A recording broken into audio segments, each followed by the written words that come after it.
ಭಾರತದ ಸುಪ್ರಸಿದ್ಧ ವಿಜಯನಗರ ಸಾಮ್ರಾಜ್ಯದ ಪತನಕ್ಕೆ ಕಾರಣವಾದ ಆ ಒಂದು ಕಪ್ಪು ದಿನ ಯಾವುದು ಗೊತ್ತಾ? ಅದೇ ತಾಳಿಕೋಟೆ ಕದನ.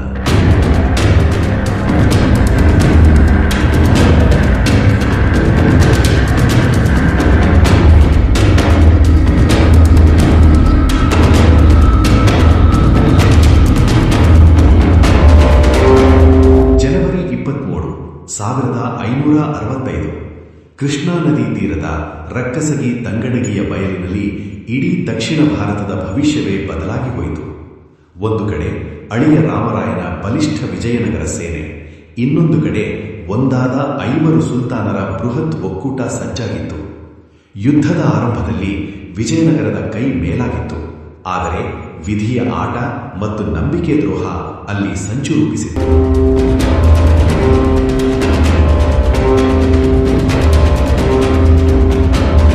ಸೈನ್ಯದಲ್ಲಿದ್ದ ಗಿಲಾನಿ ಸಹೋದರರ ವಿಶ್ವಾಸಘಾತುಕತನದಿಂದ ಯುದ್ಧದ ಗತಿ ಬದಲಾಯಿತು.